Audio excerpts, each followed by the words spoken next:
আসসালামু আলাইকুম everyone, welcome back to my channel TZ cooking. আজকে আমি আপনাদেরকে একদম পারফেক্টভাবে পোলাও রান্না করে দেখাবো।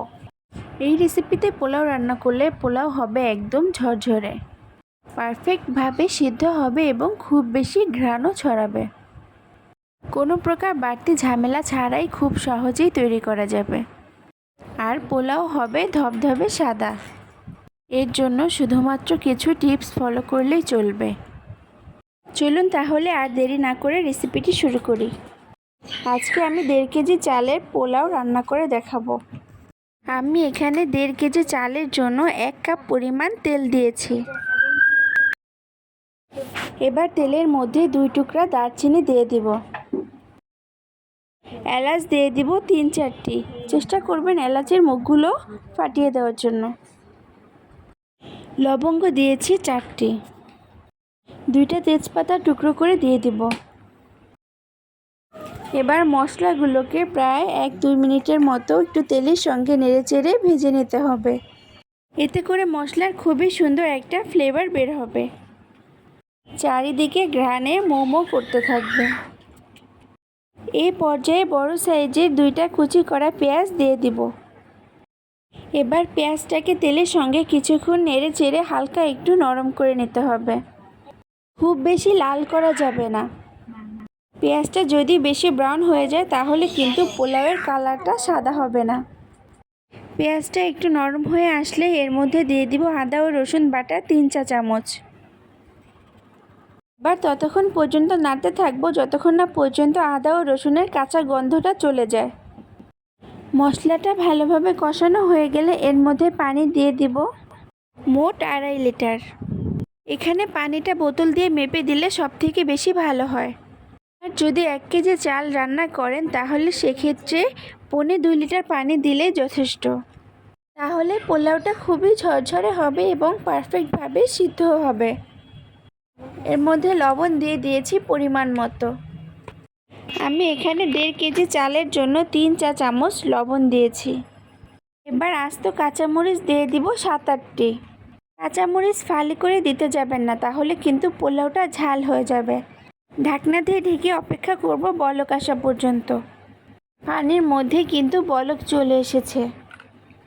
এই পর্যায়ে আমি পোলাওয়ের চালটা ধুয়ে সরাসরি পানির মধ্যে দিয়ে দিব।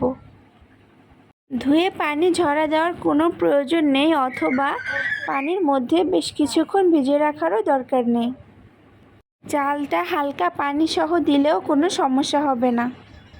আমি শুরুতে পানির যে পরিমাণটা বলেছি যদি ওই পরিমাণে ব্যবহার করেন তাহলে কিন্তু পোলাওটা এমনিতেই খুবই ঝরঝরে হবে। এখন একটু ভালোভাবে নেড়েচেড়ে চালটা পানি ও মশলার সাথে মিশিয়ে নিতে হবে। এবার ঢাকনা দিয়ে দিব বলক আসা পর্যন্ত। আর বারবার কিন্তু ঢাকনা খুলে নাড়তে যাবেন না, তাহলে চালটা ভেঙে যাবে আর ঝরঝরে হবে না। পোলাওয়ের চালটা ফুটে উঠলে হালকা হাতে একটু নেড়েচেড়ে দিতে হবে। আমি নিচের পোলাওগুলো উপরের দিকে দিয়ে দিচ্ছি যাতে খুব ভালোভাবে সবগুলো পোলাও সিদ্ধ হয়ে যায়। এবার আমি ওপর থেকে কিছু কিশমিশ ছিটিয়ে দমে দিয়ে রাখবো পোলাওটাকে প্রায় 10 থেকে 15 মিনিটের জন্য। দমে দেওয়ার সময় চুলার আঁচটা কিন্তু প্রথম 1 মিনিট হাই হিটে রাখবেন, এরপরে কমিয়ে একদম লো হিটে করে দিবেন। প্রায় 10 থেকে 15 মিনিট পরে ফিরে আসছি। দেখুন, দেখে কিন্তু বোঝা যাচ্ছে যে পোলাওয়ের চালটা খুব ভালোভাবে সিদ্ধ হয়ে গেছে। আমি একটি চামচ দিয়ে আপনাদেরকে দেখিয়ে দিচ্ছি কতটা ভালোভাবে সিদ্ধ হয়েছে এবং ঝরঝরে হয়েছে। একটা চাল কিন্তু আরেকটার গায়ে লেগে যাচ্ছে না। আমি এখানে কোনো প্রকার ঘি ব্যবহার করিনি। আপনারা চাইলে উপর থেকে একটু ঘি ছিটিয়ে দিতে পারেন, এতে করে ফ্লেভারটা আরেকটু ভালো আসবে। এখন আমি একটি প্লেটের মধ্যে আপনাদেরকে পোলাওটা পরিবেশন করে দেখিয়ে দিচ্ছি। আশা করি আপনারা দেখলেই বুঝতে পারবেন পোলাওটা ঠিক কতটা পারফেক্ট হয়েছে। আর এই ঈদে গরুর মাংসের সাথে এই পোলাওটা জাস্ট জমে যাবে। যেহেতু গরুর মাংসে একটু বেশি তেল চর্বি থাকে, তাই পোলাওটা যদি একটু কম তেলে রান্না করা যায় আর ঝরঝরেও হয় তাহলে কিন্তু খেতে মোটেও অনীহা লাগবে না। বরং যারা পোলাও পছন্দ না করে এই পোলাওটা যদি একবার খায় তাহলে কিন্তু বারবার প্রশংসা করবে। আর যেহেতু পোলাওটা কম তেলে তৈরি, তাই চাইলে বাচ্চাদেরকেও খাওয়াতে পারবেন নিশ্চিন্তে।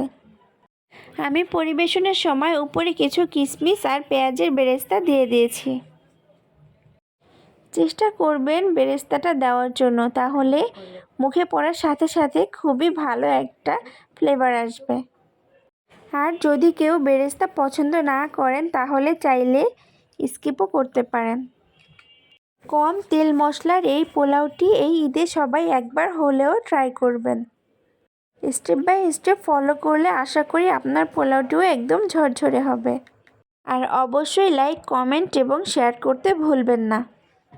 আর আমার চ্যানেলটি সাবস্ক্রাইব করে পাশে থাকা বেল বাটনের অল অপশনে প্রেস করবেন।